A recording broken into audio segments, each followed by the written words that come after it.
Tuto football, c'est parti. Donc une fois que tu as sélectionné le football dans l'application, tu vas avoir l'ensemble des offres disponibles sur les différents championnats et compétitions du jour. Donc par exemple, aujourd'hui, on a de la Championship en Angleterre, de la Liga espagnole, la Ligue des Champions qui est présente aussi, et puis aussi l'Europa League. Ça, c'est pour demain, tu vois, jeudi 18h45.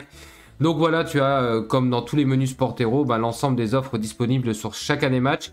On va prendre un match au hasard ici, par exemple, les Sheffield United face à Middlesbrough, on est en Championship.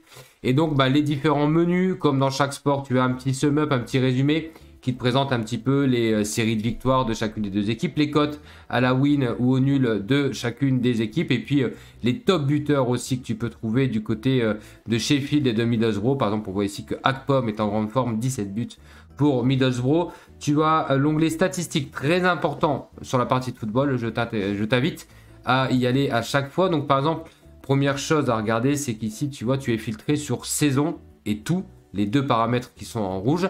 Donc tu vas avoir le nombre de buts moyens de chacune des deux équipes, le nombre de tirs tentés, le nombre de tirs cadrés. Là, j'explique pas, c'est assez limpide. Le nombre de buts concédés aussi par chacune des deux équipes. Et donc un ratio de concession.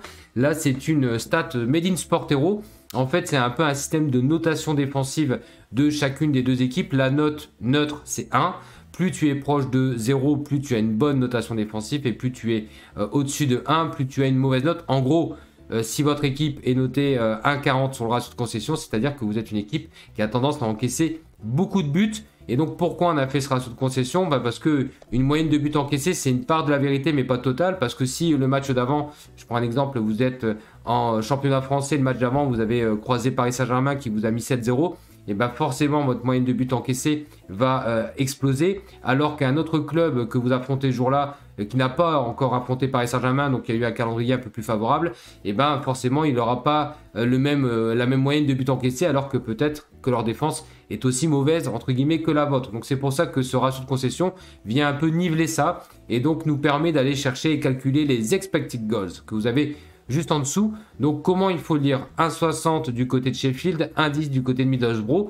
Ce que ça veut dire, c'est simplement que Sportero voit Sheffield United plus proche des 2 buts que de 0, en gros, et Middlesbrough autour de 1 but. Donc si vous lisez ça de manière assez brutale, on pourrait se dire qu'on voit plutôt un 2-1 sur ce match. Vous avez le nombre de matchs disputés juste en dessous. Encore une fois, les expected goals sont qu'une estimation, une projection. Il n'y a pas de vérité absolue, encore moins en football sur un score. Donc vous l'avez compris, c'est pour vous donner un ordre d'idée. Très important, je reviens juste au-dessus, vous avez vu, on est sur saison et tout. Vous pouvez bouger ces filtres-là. Par exemple, vous dites, ouais, c'est très bien d'avoir les stats sur la saison, mais moi je veux savoir comment se comporte Sheffield United à la maison et Middlesbrough à l'extérieur, parce que c'est le cas aujourd'hui, c'est la rencontre qui est comme ça.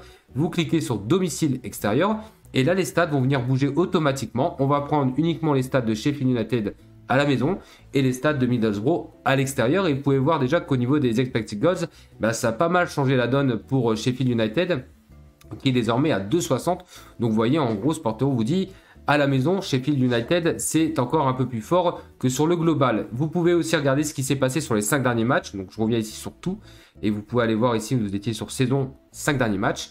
Et donc là, vous avez un peu la forme des deux équipes sur les matchs assez récents, les 5 en question. Et donc là, vous voyez que les expected goals se sont un peu nivelés. Donc les équipes sont un peu moins en forme. Mais vous pouvez regarder aussi sur les 5 derniers matchs à la maison de Sheffield et les 5 derniers matchs à l'extérieur de Middlesbrough avec le filtre domicile extérieur. Donc là, vous êtes bien sur 5 derniers matchs domicile extérieur. Et là, vous voyez que Sheffield United retrouve un peu de sa splendeur d'un point de vue offensif avec un expected goals à 2,70. Je reviens.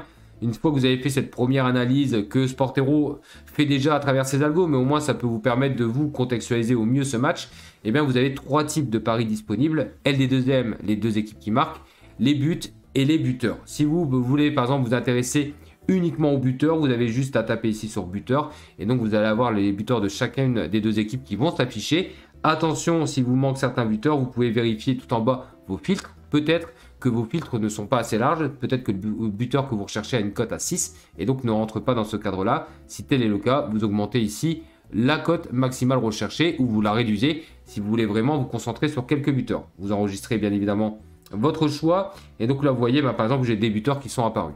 Alors on va se concentrer, on a vu tout à l'heure dans le résumé Akpom, Chouba Akpom, qui vous avez un peu mis en avant sur Sportero. Les barres rouges viennent vous dire il se passe quelque chose sur l'ami Akpom. Et donc, vous pouvez voir ici, quand vous êtes dans l'espace pro, vous avez une estimation en plus que vous n'avez pas quand vous n'êtes pas abonné. Où là, on estime la performance de Chouba Akpom à 0,41 buts. Entre guillemets, il marque un match sur deux, on va dire. Donc, c'est du 50-50 pour une cote à 3,05. C'est pour ça que ça devient intéressant d'après nous. Vous avez en dessous le nombre de buts marqués par Chouba, 17 buts.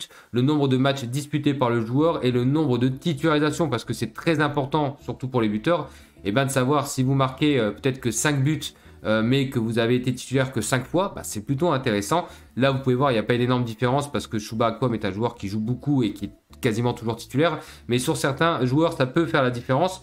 Vous avez, quand vous déroulez un peu le menu, bah, le nombre de buts quand il est titulaire, donc très important. Et vous allez voir, sur certains joueurs, ça explose littéralement parce que des joueurs qui sont un peu moins souvent titulaires mais très efficaces, et ben c'est là où on va s'en rendre compte. Le nombre de minutes entre chaque but pour votre information. Et vous pouvez regarder aussi le nombre de joueurs déballés. Et vous avez le nombre de minutes disputées par le joueur lorsqu'il est titulaire. Toujours très intéressant de savoir si un joueur reste plus ou moins longtemps sur le terrain, parce que plus il reste longtemps en moyenne sur le terrain, plus vous avez de chances qu'il soit concerné par un but. Vous avez en dessous l'historique qui vous permet un peu à la système Flashcore de voir les dernières performances, les temps de jeu du joueur et surtout le nombre de buts inscrits lors de ces événements. Petite méfiance peut-être pour Chouba Akpom quand je regarde ça, où je vois qu'il a dans ses 17 buts mis des triplés, doublés. Donc c'est peut-être un buteur de série à voir. À vous de vous faire votre propre avis. Je reviens en arrière et si vous voulez regarder par exemple le nombre de buts par équipe, et ben c'est là où ça va apparaître. Vous allez avoir le nombre de buts pour chacune des deux équipes, Middlesbrough et Sheffield, et puis le nombre total de buts sur le match. Et par exemple, on peut aller voir le plus 1,5 buts ici de Sheffield United à 1,88, et vous avez une estimation de Sportero qui va dans ce sens. Et puis là, vous pouvez de nouveau rejongler avec les statistiques comme on a vu tout à l'heure. Donc voilà un petit peu comment réfléchir au football sur Sportero. Et puis je vous indique pour les buteurs, il y a vraiment des belles choses à faire, je pense. Et n'oubliez pas, pour trouver des buteurs, c'est plus facile, et ça va être très banal ce que je vous dis, de trouver des buteurs sur un match où il y a beaucoup de buts. Donc la première des choses à faire pour moi, et l'algorithme est tourné dans ce sens-là, c'est d'essayer de trouver des matchs avec un vrai potentiel offensif. Et puis après, une fois que vous avez cette information-là, vous regardez. Attention, dernière alerte là-dessus, à vous de vérifier que les joueurs qui sont mis en avant sont bien titulaires sur le marché des buteurs. On attend les compos avant de prendre un pari, parce que imaginons que Chouba Akpom n'est pas titulaire à la dernière minute, et le pari devient très compliqué. Voilà pour la partie football. J'espère que ça vous a rendu service, et puis n'hésitez pas à poser des questions si vous en avez. Ciao!